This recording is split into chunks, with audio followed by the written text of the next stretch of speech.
Okay, so let's try to picture something. Imagine a world with no electricity, no running water, not even a grocery store down the street. It sounds pretty wild, right? Well, that was the actual reality for a 14-year-old girl named Amy Frances Oatley back in 1840s Connecticut. So today, we're going to step back in time and explore what her life was really like. I mean, just think about it. No phone, no internet, not even a simple faucet in the house. This was Amy's world as a teenager. So what on earth did she do all day? What were her hopes, her fears, her dreams? That's what we're diving into.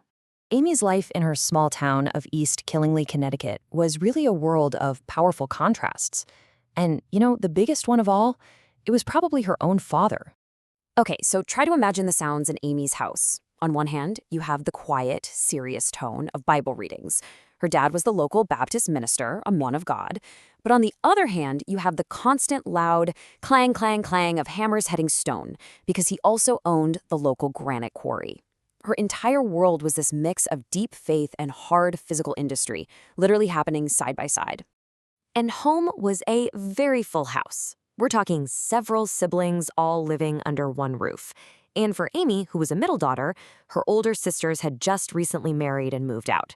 That meant a much heavier load fell on her shoulders. She was old enough to be expected to work like an adult, but still young enough to be under her parents' constant supervision. And that work, well, it was relentless. See, back in 1840, survival wasn't a given. It was a full-time job. And for a teenage girl like Amy, that job was pretty much all-consuming. Get a load of this. This fact is it's staggering. In 1840, the women and girls working on farms were making more cloth in their own homes than all the industrial textile mills in the entire country combined. The home was the factory, and the main workers, they were women and girls, just like Amy. This wasn't some hobby. This was a vital industry that the family's survival absolutely depended on. So what does a huge statistic like that actually mean for Amy? Well, it meant that every single season she was helping to make one complete new set of clothes for every single person in her big family, from scratch. The amount of work that went into that is almost impossible for us to imagine today. Just think about the process for a second. First, you're taking raw wool or flax and spinning it into thread. That took countless, tedious hours. Then, you had to painstakingly weave all that thread into yards of cloth on a loom. And only then could you finally sit down and hand-stitch every single shirt, every dress, and every pair of pants the family was going to wear. And here's the kicker. Making clothes was just one of her jobs. Her day started way before dawn with this huge list of chores. Cooking every single meal over an open fire, churning butter, making cheese, hauling every bucket of water they needed from the well for cooking, cleaning, and laundry. And then there was the garden to take care of, the animals to feed, and all the food that needed to be preserved to get them through the long, hard winter.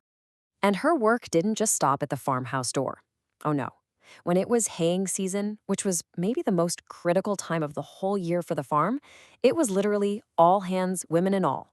That meant Amy was out there in the fields working right alongside her father and brothers, racing to get the hay in before a bad rain could ruin it all. So with all this work, you might be wondering, was there any time left for school? And the answer is yes, sort of. But Amy's education really came in two very different forms, and one was considered way more important for her future.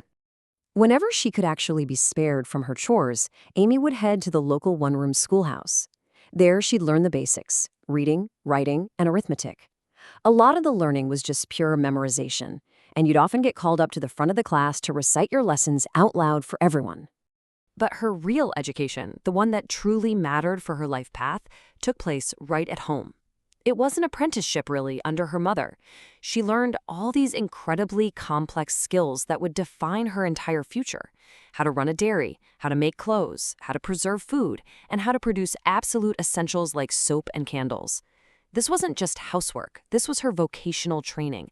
This was her career path.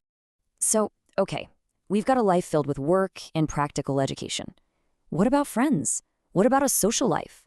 Well, for a girl like Amy back then, it was small, it was supervised, and it revolved almost entirely around two things: her family and her church.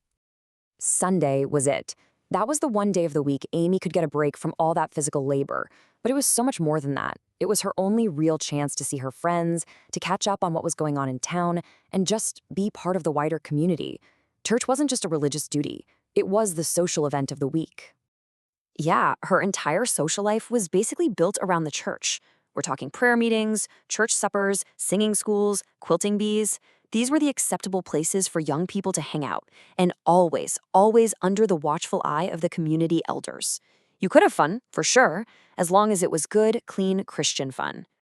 And this is how you met your future husband. A young man named Henry Arnold White became friends with Amy's brother, probably through church or work. He gets introduced to 14-year-old Amy, and just 4 years later, they were married. In a world with no dating apps or even high school dances, this was how it happened. So at 14, Amy's future pretty much seemed set in stone. She would marry, she would have children, and she would live a life that looked a lot like her own mother's. But here's the thing. Outside of her small town, the world was starting to change. And for some young women, brand new opportunities were popping up on the horizon. So while Amy was learning the skills to be a wife and mother, other girls her age were choosing a radically different path. They were leaving the farm behind and moving to cities to work in the new textile mills.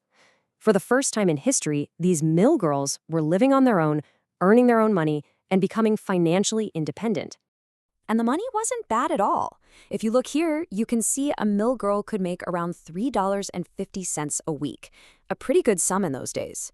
After she paid for her room and board, she had her own money to spend how she wanted. This was a kind of freedom and independence that was just totally unheard of for most women at the time, especially women like Amy. But Amy's path was the traditional one, the one followed by generations of women before her. It was a life of incredibly hard work, very strong faith, and deep, deep family bonds. She was being prepared for the role society expected her to play: a wife, a mother, and the person at the very heart of the home. So when you look back at it, was her life a cage or was it a calling? Was her path a prison of tradition or was it a legacy of incredible strength?